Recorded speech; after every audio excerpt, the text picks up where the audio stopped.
Yo! Video games. What up, dudes? Matt here from YoVideogames, back with another Real Talk video, and this one's a little bit of a post-mortem from the crazy autumn E3 week we had with Sony and Nintendo and other random stuff getting announced. And I know I kind of did reaction and discussion videos, but I kind of wanted to just do a sort of, here's just me, my thoughts, unfiltered, no one else, involved, and really especially for Sony, because we had a lot of people for Sony, so I kind of wanted to just give a video giving my general impressions of the Nintendo and really like the Sony stuff in particular, because I think hey, this way it's just sort of like a whole stream of consciousness is what we're going with here. I'll start with Nintendo.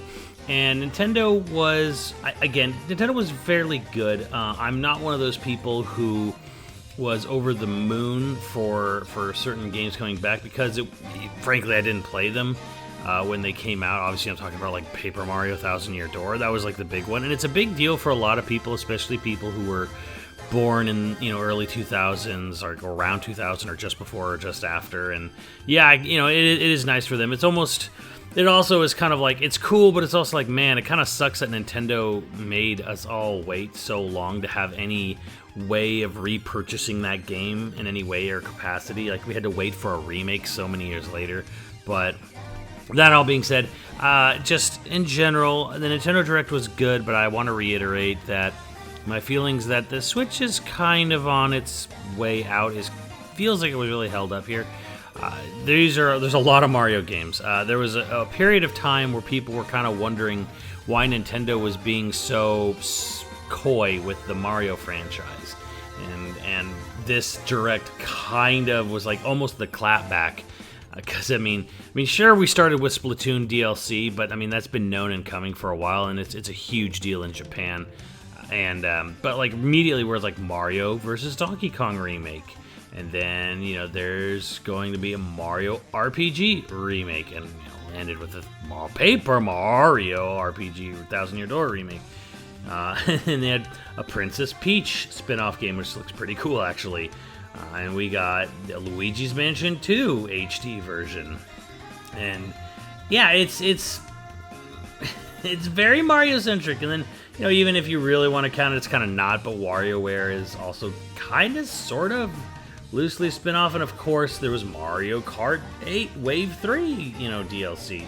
So they were not shy about just showing off Mario. And it's not even counting Super Mario Wonder, which only got like a couple seconds in a teaser trailer or a sort of wrap-up trailer at the end.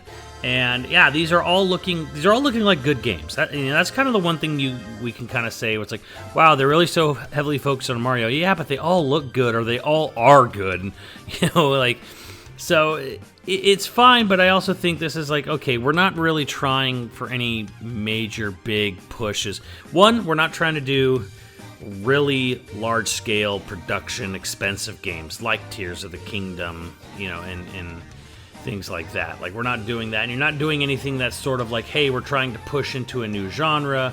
Though there is, you could argue Trace Memory getting a sort of remaster and bringing over the Wii version that never came out in North America. That's kind of like an interesting way where it's like, hey, we're kind of trying to more or less push what's basically a new IP for most people, in North America. That's pretty cool. But yeah, you're not seeing sort of like these weird wild swings. What do I mean by wild swings? I mean like Splatoon.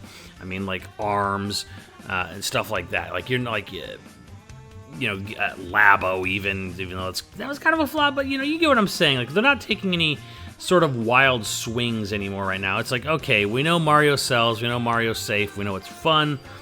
These Mario titles all look like they have modest to decent budgets, but they look fun, and that's kind of, I guess, the important thing. And the real important thing here, even because I think maybe I'm almost comes across as a little too negative, too much Mario. I'm not saying too much Mario, is that the best thing I can say about all this is that it feels like Nintendo is not doing what it did with the end of the N64, with the end of the GameCube, with the end of the Wii, with the end of the Wii U. And what am I referring to? And I'm saying that the last year of those systems' lives were droughts. miserable droughts. The N64 pretty much languished all of 2001 until the GameCube showed up. There was Paper Mario originally, which, here you go. Then Dr. Mario 64. There was almost no first-party releases from Nintendo on the N64 at the end of its life. Same with the GameCube. When 2006 was rolling around, we were kind of just like waiting for the Wii to come out. There was very little coming out on that system back then. And 2006 was sort of like a graveyard of releases for GameCube, as everyone was just waiting for Twilight Princess because it kept getting delayed. And then the Wii was kind of the same deal, where after Skyward Sword, there was a whole, stretch of time where kind of Kirby was just kind of doing only lifting, I wouldn't even say heavy lifting, of the Wii, in 2012. And then the Wii U, of course, in 2016 was pretty much also another barren landscape. There was pretty much nothing coming out for the Wii U. I think we got maybe Twilight Princess HD at the beginning of 2016. And then they almost put nothing out because they knew the system was dead. And one of the last exclusive Wii U games was Paper Mario Color Splash. So once again, here we are, where Paper Mario is coming in right at the ass end of a system's life. But which, interestingly to point out, like Super Paper Mario was also supposed to be a GameCube game. In fact, it even demoed on the GameCube originally. But it ended up getting pushed to Wii because the GameCube was just so dead. So it's really kind of interesting how like Paper Mario was kind of there at the tail end of a lot of these systems' lives. But either way, like we are just seeing like a lot of really good, safe, fun games that they're not going to obviously like cost a lot for Nintendo to make, but they're going to be fun. They're going to be worth our time, and I'm not bitter about it at all. I mean, like I have no reason, to actually be bitter at any reason or point now in the the Switch, the Switch's lifespan, because I've gotten so much of what I personally want out of Nintendo. The only thing I really at this point would be like, it'd be nice to get a new Donkey Kong, and I don't mean Mario vs. Donkey Kong, but like a new actual Donkey Kong game. That'd be kind of nice, just saying. But Tropical Freeze is still one of the best games ever. I'm not really too upset about it, but because again, it's one of those things where it's like I'm a kind of person who's not gonna like beg for a game to exist just so the game can exist, because to me it's hyper important as to who is making the game. So I don't just want, hey, I want a new, say, Zelda game or whatever. I want a new Zelda game that's made by the people who made great Zelda games, right? And same with Donkey Kong in particular. It's like, I want a new Donkey Kong Country, but I want a new Donkey Kong Country from Retro. But a lot of the people who made, maybe not a lot, but definitely some of the, some key players who made Donkey Kong Country so great at Retro have kind of moved on to other things, since the release of Tropical Freeze. But that's the thing, is like, I want a retro Donkey Kong Country. It's the same deal when you look across at other systems where it's like, hey, do I want a new Banjo? Kind of, sort of. I don't really know. I want a new Banjo, but I don't want to make sure it's being made by someone who would do a new Banjo-Kazooie justice. Like, I don't think Rare is the company or the developer anymore to make a Banjo-Kazooie game. So even if Rare was making a new Banjo-Kazooie, I don't even know how I'd feel about it, because like most of the people who made Banjo-Kazooie do not work at Rare. So yeah, I'm not a fan of a game getting a sequel just to get a sequel, just so it can have it. I'm more of a fan of like, is the people who knew what they were doing making a sequel to the thing I loved from before. So, and that actually ties in a little bit more towards Sony. And I want to talk about Sony's presentation. It was short. It was mostly confusing to me. I want to talk about a couple things. First off, I think Baby Steps being their intro game was kind of a mistake, because it felt like they were almost apologizing for it afterwards by explaining how they go and look for unique new indie titles, right after showing it, and had this really long, drawn-out game that does not look very good graphically. It looks, very, very far beneath the PS5. It looks like a QWOP sequel of some sort, and then they're like, oh, well, it's made by this guy who's made other similar weird things, so that's why we showed it. And it's like, well, why didn't you do that in the middle? Why didn't you preface the introduction of this game by saying, hey, here's a new title from this particular, creator or indie developer, so we kind of know what to expect when you first show it off, you know, so we kind of have a little like heads up rather than having this really weird, awkward way to start the Direct. Or the Sony staple, whatever. Moving on from there, we moved into some VR games, which, here's an interesting thing. So they only showed 2 PSVR 2 games. It was a Ghostbusters game and a Resident Evil 4 VR mode. Both of these have been announced, both of these have been known about, and there was no announcements for new VR 2 games. And if I was a PSVR 2 owner right now, I would actually be very, very concerned, because the communication and the sort of announcements from Sony, both during launch and post-launch, have been kind of a wasteland.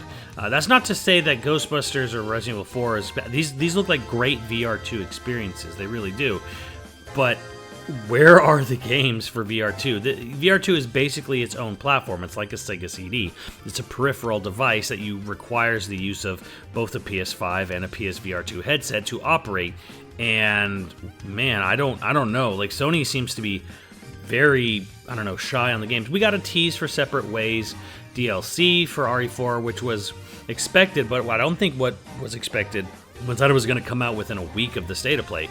I thought we were going to get a little more lead up for this thing, but it was practically a shadow drop.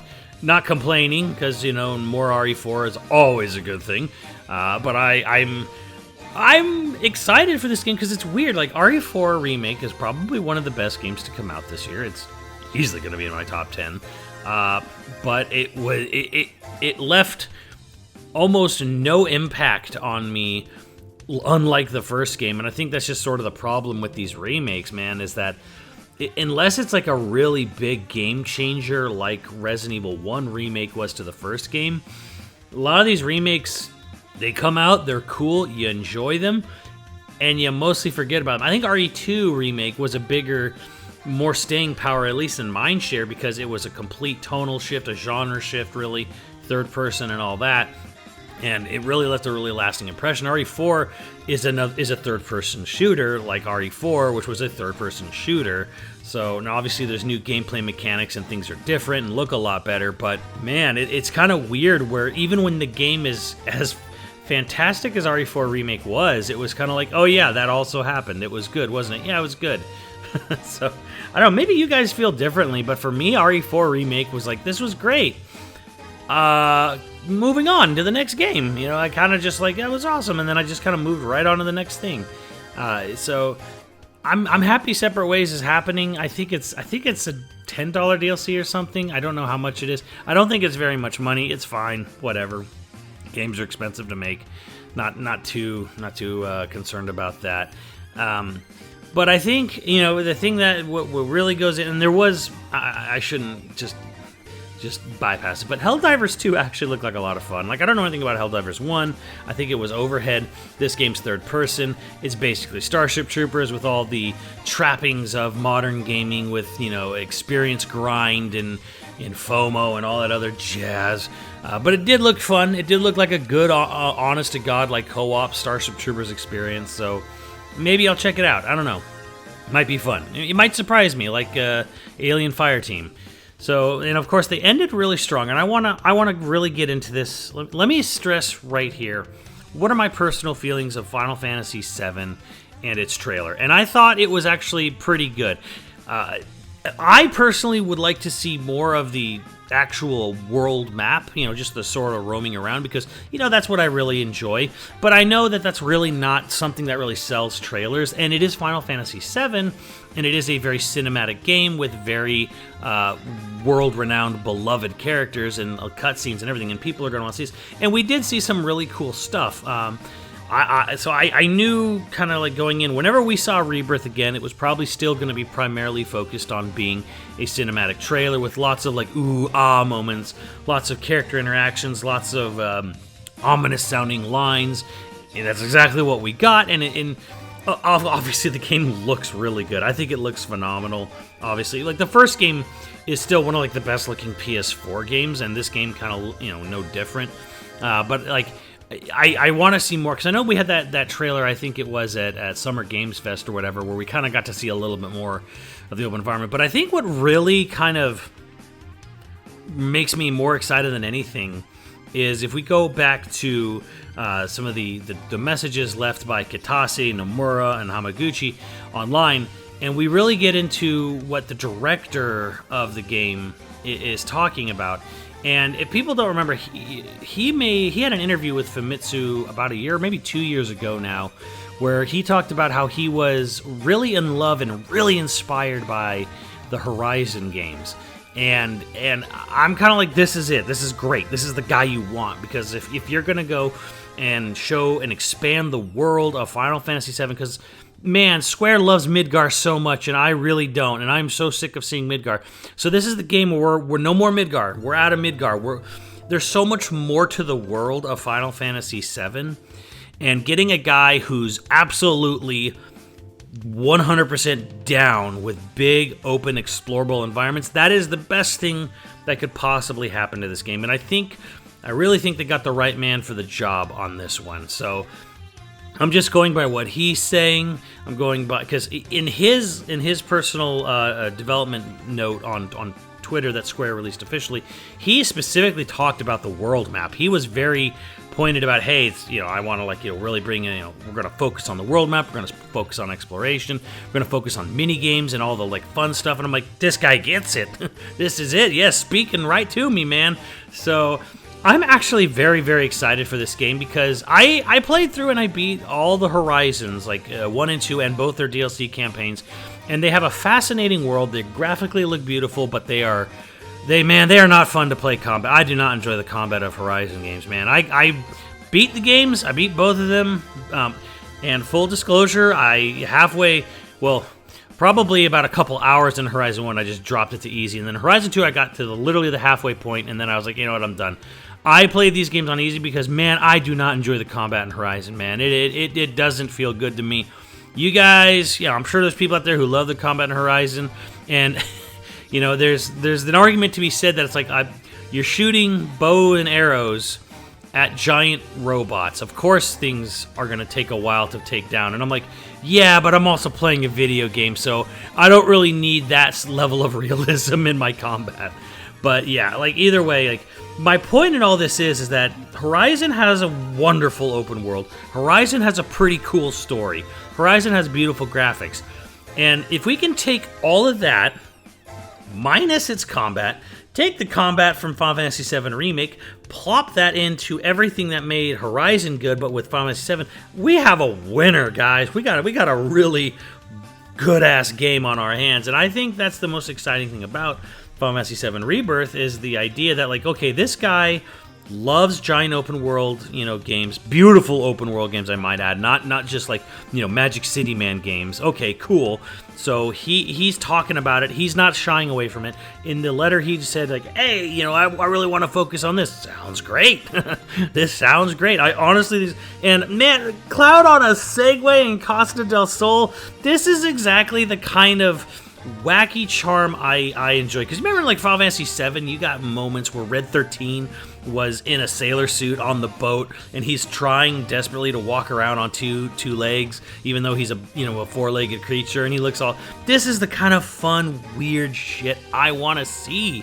I can't wait to see what they do with Hojo in Costa del Sol, because in the original game he was just hanging out, lounging on a chair, with some escorts, and I'm like, man, is he still going to just be wearing his scientist duds while he's lounging on a chair in the remake? Probably not, but oh man, I can't wait to see what they do with some of the. And then we saw Golden Saucer and all that. I could gush about a lot of the things, and I actually am very excited for the potential this has, because I think that with what the director is saying, what we're seeing, chocobos flying, this is some good ass Final Fantasy. And I'm actually very excited for the game. I just kind of wanted to get that out there for everyone who maybe does, might be thinking, oh, I was unimpressed. I don't like this. And I'm like, no. Final Fantasy VII Rebirth looked great. And that trailer, it was a pretty damn good trailer. But again, I kind of, I'm like, oh man, I wish I could see more of the, the running around, just the run around the environment. I want to see more of that. That's me. The game is out in February, end of February, so we don't have far to go. But I want everyone to know, straight up, first and foremost, I'm really looking forward to this game. I'm liking what I'm hearing from the development staff, and yeah, I'm excited about this. I do think Sony is in a weird position where I don't know what Sony's doing with their system. It feels like they're really resting on us. Like, Spider-Man 2 is going to be great, no doubt about it. But it's weird how we don't really know anything of what Sony's going to do beyond Final Fantasy VII Rebirth, which is only a 3-month exclusive now. Like, all we hear are whispers and rumors that Last of Us Factions has, been put on the back burner, and like maybe someone's starting up a new game, but it's far away. And I'm like, man, like, I think the only game we really even know about from Sony officially is Wolverine after Spider-Man 2. So I'm very much in this, like, I wonder when Sony's gonna have to start really competing, because maybe they just don't have to compete. They like, we're winning hard, we're winning, the console war by a lot. Like, we don't have anything to worry about. I just am kind of like, where's my Ghost of Tsushima 2? And there are other games too, like Stellar Blade and Rise of the Ronin, that just fell off a cliff. Like, these are partnership games that they had, and I don't know what's going on. I don't know. Sony's an odd duck to me right now. I don't know what's going on with the company. I kind of wish I did. I kind of wish we had a clearer idea of what's going forward. The PSVR 2 feels like they've already given up on it. There was that weird Wii U style controller for the PS5. We didn't hear anything about it at the State of Play. That's about to come out. I don't know what's going on with that company, guys. Like, it's weird. I don't know. You guys let me know what you think. Like, is Sony like holding back too much? Is Sony being too quiet about what they're doing? Is Sony releasing too many peripherals for the PS5 and not enough actual like game announcements? Let me know. I'm actually curious what you guys think, because I think they're being a little too quiet. That's all I gotta say on this. Let me know what you guys think, and I'll see you on the channel. Later, dudes.